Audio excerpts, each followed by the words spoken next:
معلش انا اعرف حد صاحبي عارض عياله للبيع،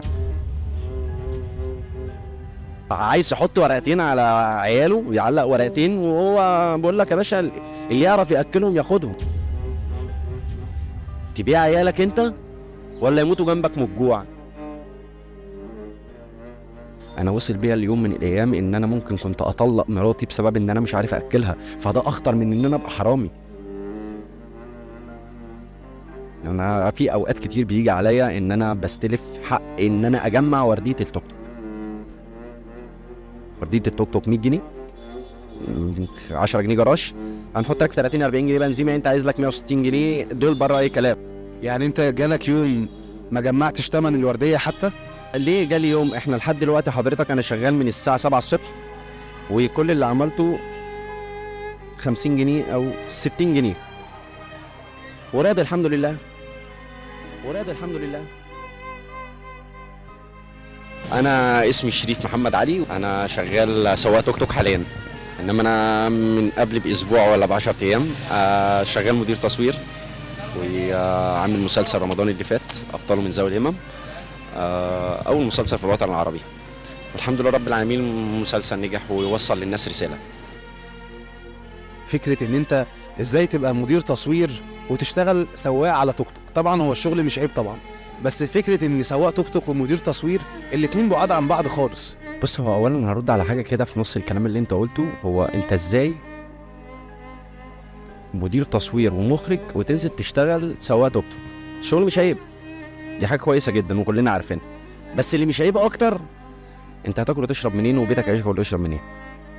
انت هتاكل وتشرب منين وبيتك عيشك ولا يشرب منين؟ انا ليه ما رحتش قعدت على القهوه؟ سالتنيش ليه ما رحتش قعدت على القهوه؟ ليه ما رحتش قعدت على؟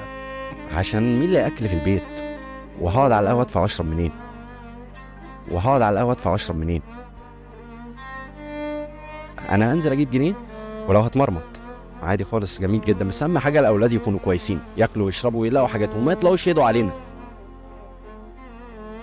معلش انا اعرف حد صاحبي، انا اسف اني بقول كده، بس اعرف حد صاحبي والله كان كويس وعيشته عيشه كويسه، عارض عياله للبيع. عرض عياله للبيع؟ عارض عياله للبيع، عايز يحط ورقتين على عياله ويعلق ورقتين، وهو بيقول لك يا باشا اللي يعرف ياكلهم ياخدهم، ما انا مش هرميهم. هيعمل ايه؟ بس انت شايف ان في حد يقول انا عارض عيالي للبيع؟ مجرد تفكيري انا كراجل بقى، انا يعني في الشارع وشايف واتعلمت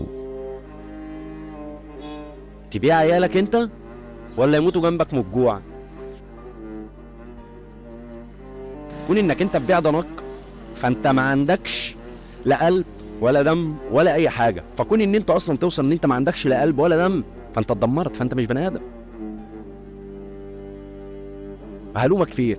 هلوم المجنون اللي ماشي في الشارع يشتم في الناس، هلومه على ايه؟ ما هو مجنون. شغلانه التوك توك دي هل بتكفيك تصرف على بيتك وعلى بنتك وكده؟ يعني انا ما اقدرش اقول غير الحمد لله رب العالمين، مستوره من عند ربنا. انا في اوقات كتير بيجي عليا ان انا بستلف حق ان انا اجمع ورديه التوك توك. ورديه التوك توك 100 جنيه، 10 جنيه جراج، هنحط لك 30 40 جنيه بنزيمه، انت عايز لك 160 جنيه دول بره اي كلام. فانت محتاج تدخل قد ايه عشان انت تاكل وتشرب بره في الشارع، وتسيب للاولاد يفطروا ويتغدوا ويتعشوا وان كانوا هيلبسوا او مش هيلبسوا. يعني انت جالك يوم ما جمعتش تمن الورديه حتى؟ انا جالي يوم. ليه جالي يوم؟ احنا لحد دلوقتي حضرتك انا شغال من الساعه 7 الصبح، وكل اللي عملته 50 جنيه او 60 جنيه، وراضي الحمد لله، وراضي الحمد لله. في ايام كتير جدا بيجي عليا اهو، احنا دلوقتي اهو، انا معلش الساعه دلوقتي مع حضرتك كام؟ بقول لك من الساعه 7 الصبح ما عملتش غير 60 جنيه، لسه ما حطيتش بنزين في المكنه، لسه ما عملتش حاجات كتير، لسه الاولاد ما اتغدوش، لسه ما اتعشوش، لسه في حاجات كتير، لسه انا راجل مدخن وبشرب سجاير. معلش انا ببقى واقف في اللوكيشن، بيجي يسالني انت تاكل من انهي محل، هتاخد كام، ومره واحده بقيت انت اللي بتخدم الناس دي. انا مش بتكلم اولا الكلام من ده عشان حد يعطف عليا بحاجه او يمن عليا بحاجه او امال لا انا بتكلم الكلام من ده بوصل رساله للشباب. انا سن 34 سنه او 35 سنه في شهر 4 الجاي تمهم. شغال من رابعه ابتدائي. تعبت على قد ما تعبت وشقيت على قد ما شقيت، بس راضي باللي انا فيه. انزل اسعى وقول يا رب، ادالك قول الحمد لله، ما ادالكش قول الحمد لله، لان هو الرزق مش في فلوس. راضي عن الشغلانه ولا انت الموضوع هي دي اللي قابلتك؟ بص، هو اولا أنا لو مش راضي عن الشغلانه ربنا مش هيرزقني منها، فلازم اكون راضي حتى لو بالغصب، لازم اكون راضي. مفيش مانع ان ادوس على كرامتي شويه في وسط الحياه عشان اقدر اكمل واعيش. انا برضو مش عايز اقول لك ان انا مبهور او مبسوط جدا باللي انا بعمله، ان انا انزل مدير تصوير اشتغل توك توك. لا، انا مضغوط ويعلم ربنا ممكن الواحد يجيله جلطه ولا يجيله حاجه من جواه من الضغط اللي فيه، بس ما اقدرش ابين ده قدام اهل بيتي، ولا اقدر ابين ده قدام صحابي ولا زمايلي ولا العيشه اللي انا عايشها، عشان ما يحسوش ان انا ضعيف. كون ان حد يجي يقول لك خد دي لله، دي لوحدها كارثه. حق نفسك، ده عادي مش تعرف تاخد خطوه بعديها، خلاص انت اتاقلمت.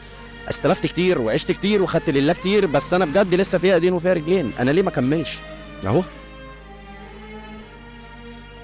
انا وصل بيا اليوم من الايام ان انا ممكن كنت اطلق مراتي بسبب ان انا مش عارف اكلها، فده اخطر من ان انا ابقى حرامي.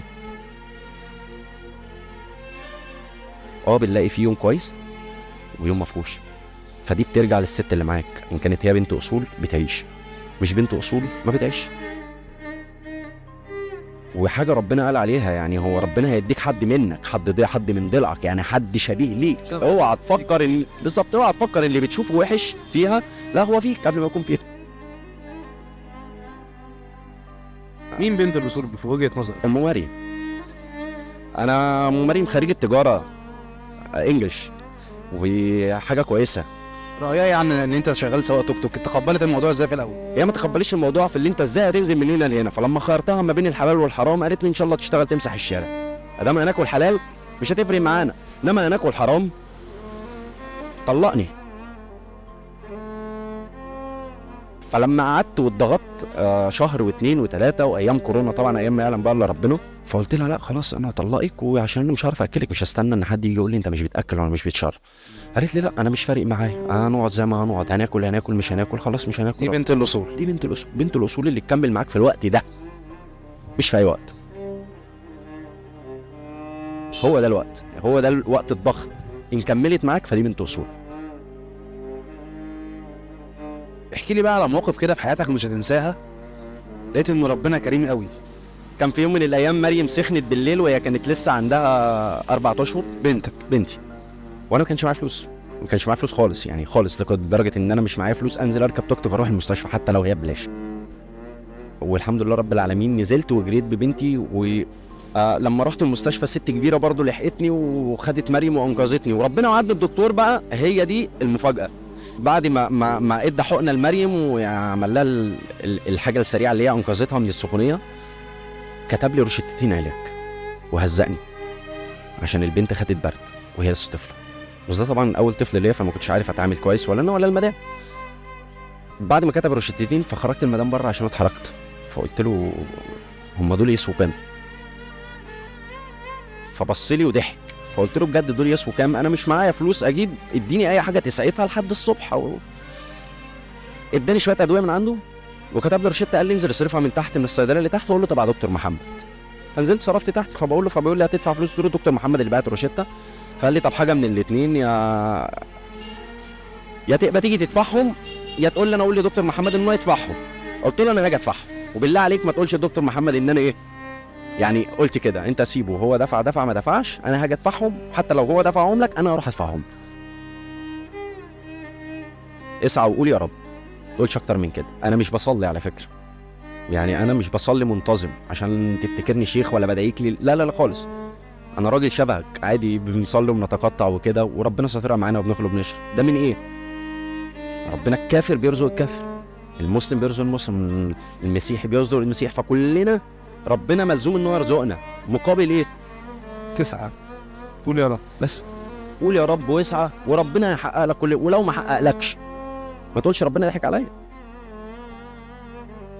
ايه الحاجه اللي انت نفسك فيها وبتدعيها من ربنا بتقول يا رب حققها لي؟ بجد بجد مش عايز اكتر من اني اكون عندي حته شركه اكل منها عيش.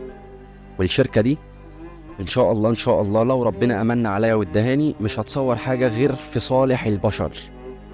مش هتصور احداث بتحصل، مش هتصور مصايب بتقول، مش تصور هتبقى شركه مخصصه ان انا على قدر ما اتعلمت احاول اعلم. ناس كتيره شغاله على السوشيال ميديا مش فاهمه ايه معنى السوشيال ميديا. السوشيال ميديا يطلع واحد ترقص، واحده تحط ميك اب، واحده تتصور، انما ما حدش فكر ان هو ايه الصح؟ الصح ان انا السوشيال ميديا دي اصلا مخلوقه في ان انا اوجه الجيل اللي بعدي طالع ازاي. خلاف الاول احنا كنا بنتفرج على صور كرتون، دلوقتي احنا بنتفرج على السوشيال ميديا. صور الكرتون كانت ممكن تتقطع تبوظ ما تعرفش تجيبها، دلوقتي انت عندك ارشيف في العالم كله، تقدر تعمل اي شيء في اي وقت.